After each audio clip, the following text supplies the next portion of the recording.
اعوذ باللہ من الشیطان الرجیم بسم اللہ الرحمن الرحیم۔ پچھلی نشست میں ایک بات نامکمل رہ گئی تھی۔ حضور کے انتقال کے موقع پر میں نے جیسا کہ آپ کو بتایا کہ پھر حضرت ابو بکر جب تشریف لائے انہوں نے پھر خطبہ دیا، اس میں یہ آیت بھی پڑھی وما محمد الا رسول قد خلت من قبلہ الرسل افإن مات أو قتل انقلبتم على أعقابكم ومن ينقلب على عقبيه فلن يضر الله شيئا۔ لیکن اس کے ساتھ ہی پھر جو الفاظ انہوں نے خود فرمایا اپنی طرف سے وہ بہت ہی بڑے اہم الفاظ ہیں اور بڑی جو سمجھیے کہ ہمت اور جرت کا مظہر ہے۔ من کان یعبد محمدا فإن محمدا قد مات۔ جو کوئی بھی بندگی کرتا تھا پوجتا تھا محمد کی، وہ سن لے کہ محمد کا انتقال ہو گیا صلی اللہ علیہ وسلم۔ ومن کان یعبد اللہ فإن اللہ حی لا یموت۔ اور جو کوئی اللہ کی بندگی کرتا تھا، اللہ کو پوجتا تھا، وہ یاد رکھے کہ اللہ تعالیٰ زندہ ہے، اس پر موت وارد نہیں ہوگی۔ اب ہم آگے چل رہے ہیں۔ وَلَقَدْ صَدَقَكُمُ اللَّهُ وَعْدَهُ۔ اب یہ جو عارضی شکست ہو گئی تھی اور مسلمانوں کو زخم پہنچی جس سے ان کے دل زخمی تھے، اس کے ضمن میں اب یہ بہت ہی قول فیصل کے انداز میں یہ آیت آئی ہے۔ وَلَقَدْ صَدَقَكُمُ اللَّهُ وَعْدَهُ۔ دیکھو مسلمانوں، تم ہم سے کوئی شکایت نہیں کر سکتے، اللہ نے تم سے اپنا وعدہ پورا کر دیا تھا۔ استحسونہم بإذنہ، جبکہ تم انہیں قتل کر رہے تھے اللہ کے حکم سے، تہتے کر رہے تھے، فتح ہو گئی تھی، ہمارا وعدہ پورا تھا۔ حتی اذا فشلتم وتنازعتم فی الامر وعصیتم من بعد ما اراکم ما تحبون، یہاں تک کہ جب تم ڈھیلے پڑے، یہاں ڈھیلے کا ترجمہ کچھ اور بھی کیا گیا ہے، میرے نزدیک تم نے ڈسپلن کو ڈھیلا کیا۔ نظم جو ہے سم و طاعت، اور سم و طاعت میں ظاہر بات ہے کہ ایک ہی شخص کی اطاعت نہیں ہوتی۔ حضور صلی اللہ علیہ وسلم کی اطاعت بھی فرض تھی، اور حضور نے کسی کو امیر مقرر کیا اس کی اطاعت بھی فرض تھی۔ آپ نے فرمایا من اطاعنی فقد اطاع اللہ، جس نے میری اطاعت کی اس نے اللہ کی اطاعت کی۔ ومن عصانی فقد عصى اللہ، جس نے میری نافرمانی کی اللہ کی نافرمانی کی۔ ومن اطاع امیری فقد اطاعنی، جس نے میرے مقرر کردہ امیر کی اطاعت کی اس نے میری اطاعت کی۔ ومن عصى امیری فقد عصانی، جس نے میرے نامزد کردہ امیر کی نافرمانی کی اس نے میری نافرمانی کی۔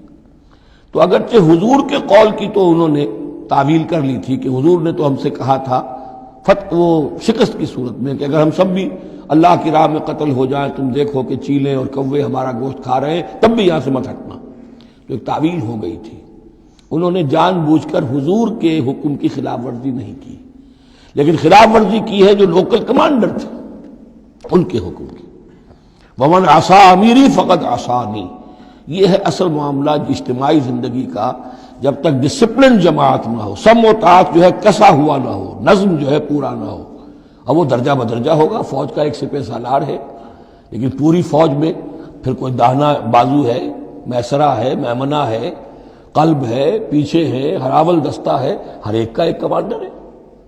اب وہاں پر یہ کہ اگر ان کے جو بھی احکام ہیں ان سے سرتابی ہوگی تو وہ فوج جو ہے پھر جو اس کا انجام ہوگا وہ آپ کو معلوم ہے۔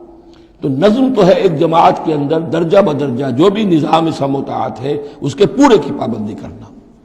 حتی اذا فشلتم، جب تم ڈھیلے پڑ گئے، وتنازعتم فی الامر، اور امر میں تم نے جھگڑا کیا، وعصیتم من بعد ما اراکم ما تحبون، اور تم نے نافرمانی کی اس کے بعد کہ تم نے وہ چیز دیکھ لی جو تمہیں محبوب ہے۔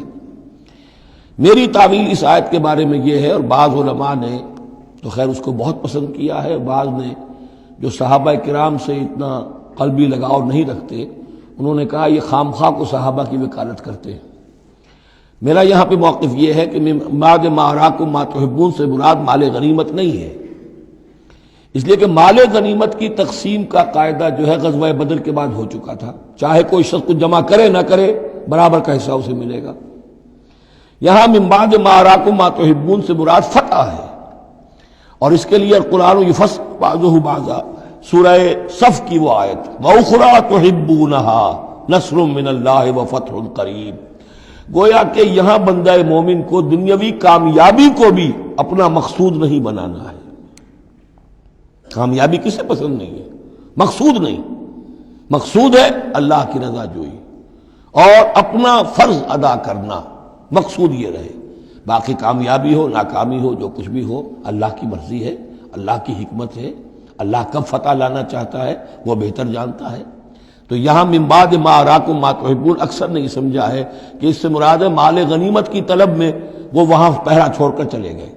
میرے نزدیک یہ بات صحیح نہیں ہے، یہاں پر ما تحبون سے مراد فتح ہے۔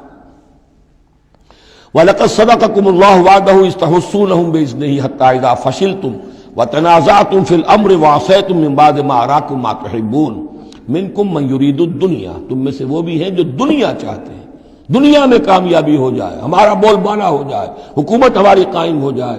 مِنكُم مَّن يُرِيدُ الدُّنْيَا وَمِنكُم مَّن يُرِيدُ الْآخِرَةَ، تم میں وہ بھی ہیں جو صرف آخرت کے طالب ہیں۔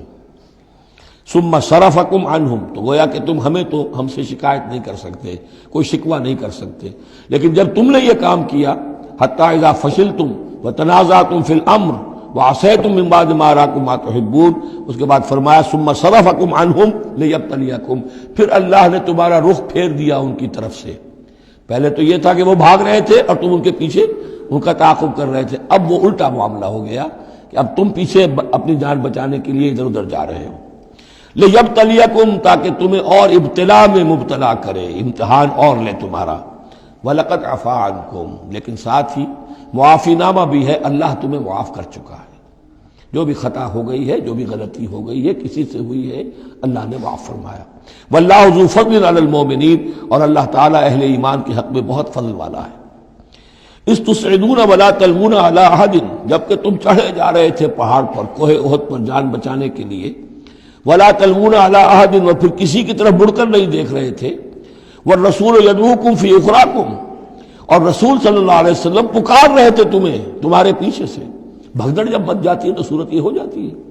حضور کے گرد تو آ گیا تھا، نرغہ کر لیا گیا تھا، اور یہ کہ بعض صحابہ نے اپنے جسموں کو ڈھال کا کام، یعنی ڈھال کے طور پر استعمال کیا ہے، تب حضور صلی اللہ علیہ وسلم کو وہ بچانے میں کامیاب ہوئے ہیں۔ ویسے تو بچانے والا اللہ ہے، لیکن جو وسائل دنیاوی ہیں اس کے اعتبار سے۔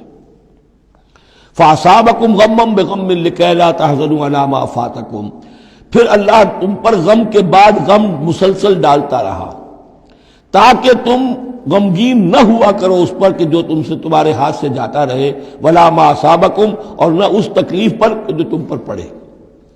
یعنی رنج سے خوگر ہوا انسان تو مٹ جاتا ہے رنج۔ آدمی کو اگر کبھی اتفاقاً ہی کوئی رنج ہوتا ہو ایک، تو وہ رنج کا اثر بہت رہے گا، لیکن جب یہ ہے کہ پے بپے رنج آ رہے ہوں، اور سب سے بڑا رنج جو آیا وہ حضور کے انتقال کی خبر جب اڑ گئی، تو اپنے تن بدن کا تو ہوش ہی نہیں رہا کہ کسی کو کیا زخم لگا ہوا ہے، اور خود اس کا کوئی بازو کٹا ہوا ہے۔ اس طریقے سے اللہ تعالیٰ نے ان کے جو اس وقت کی کیفیت تھی اس میں ایک تخفیف پیدا کر دی۔ واللہ خبیر بما تعملون، اور اللہ تعالیٰ باخبر ہے اس سے جو تم کر رہے تھے۔ صدق اللہ العظیم۔